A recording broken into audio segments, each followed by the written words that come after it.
Assalamualaikum warahmatullahi wabarakatuh. Alhamdulillahilladzi an'amana bi ni'matil imani wal islam wa hiya a'dhamun ni'am. Wa nusalli ala khairil anam sayyidina Muhammadin wa ala alihi wa ashabihi ajma'in. Amma ba'd.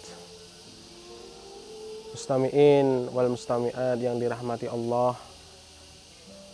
Dalam kesempatan ini saya akan menyampaikan salah satu bagaimana cara kita agar dapat menjadikan pribadi kita orang yang tawadhu melalui kutipan dalam kitab Bidayatul Hidayah yang dikarang oleh Imam Al-Ghazali, yang di dalamnya juga terdapat cerita hikmah yang bisa menjadi pelajaran untuk kita. Di dalam kitab tersebut setidaknya ada 5 hal yang dapat melatih diri kita untuk introspeksi diri, mengukur diri kita agar bisa berperilaku rendah hati atau tawadhu. Yang pertama adalah ketika kita melihat orang yang lebih muda dari kita, maka katakan dalam hati kita bahwa orang tersebut masih lebih sebentar daripada kita hidup di dunia. Mungkin maksiat atau dosa yang dilakukannya lebih sedikit daripada kita yang sudah lama hidup di dunia ini. Yang kedua adalah ketika kita melihat orang yang lebih tua, maka katakan pada hati kita, orang tersebut telah lebih lama hidup di dunia. Mungkin amal ibadahnya, bekalnya untuk menghadap Allah lebih banyak dibanding kita yang umurnya jauh di bawah orang tua itu. Yang ketiga adalah ketika kita menjumpai orang yang alim, maka katakan pada diri kita, tentulah orang alim mempunyai keutamaan di hadapan manusia maupun di hadapan Allah. Mereka bisa menyampaikan ajaran-ajaran Allah, sedangkan saya mungkin tidak bisa memberikan apa-apa karena tidak mempunyai ilmu seperti ahli ilmu. Yang keempat adalah ketika kita menjumpai orang bodoh, maka katakan pada hati kita, mungkin orang bodoh mereka berbuat dosa karena kebodohannya, sedangkan kita mungkin orang yang tahu kita berbuat dosa padahal kita mengetahui bahwa itu dosa. Tentulah nanti balasan atau ganjaran yang diberikan Allah di akhirat lebih berat untuk kita karena kita mengetahui dan kita berbuat dosa dibanding orang yang berbuat dosa karena memang kebodohannya.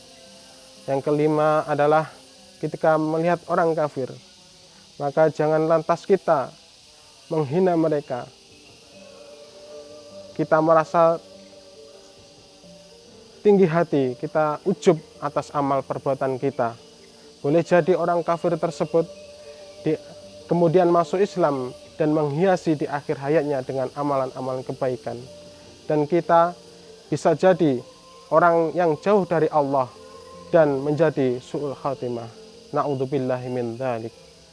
Seperti yang diriwayatkan atau dalam kisah sahabat Nabi yaitu Bal'am bin Ba'urah dan Usyairim dari Bani Ashhal. Bal'am bin Ba'urah dulu terkenal sebagai orang yang alim, bahkan doanya mustajab, terkenal doanya mustajab karena dia berdoa dengan menggunakan Ismullahil A'dzam. Singkat cerita, dia diminta oleh kaum Jabar untuk mendoakan kemenangan atas kaum Bani Israel. Akan tetapi Allah membuatnya lidahnya keluh, tidak bisa mendoakan kemenangan atas Bani Jabar. Mulanya dia tidak mau untuk mendoakan kekalahan bagi Bani Israel, tetapi dia terbujuk rayuan karena masalah politis dan kedudukan. Akhirnya dia tergoda dan dia ingkar atau durhaka kepada Allah. Yang kedua, berbanding terbalik dengan kisah Usyairim dari Bani Ashhal. Dia adalah seorang pemuda yang sebelumnya kaumnya sudah memeluk Islam, tetapi dia belum masuk Islam, tidak tertarik dengan ajaran Islam. Kemudian ketika ada peperangan Uhud, Allah memberi hidayah kepada dia. Singkat cerita, dia ikut berpartisipasi dalam peperangan tersebut dan akhirnya dia gugur di medan perang. Saat itu dia diberi hidayah oleh Allah dan tertarik dengan masuk Islam, kemudian langsung berjuang berjihad di dalam perang Uhud dan gugur di dalamnya.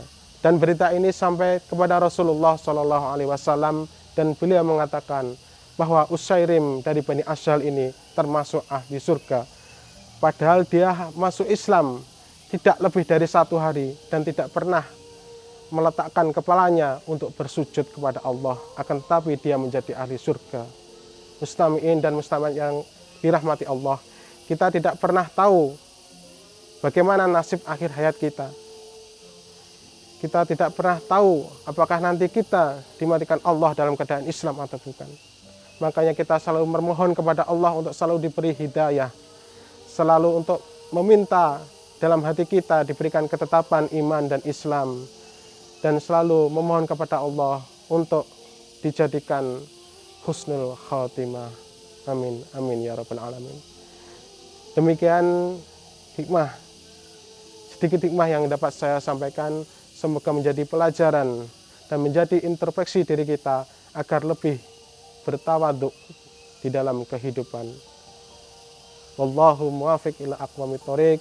Wassalamualaikum warahmatullahi wabarakatuh.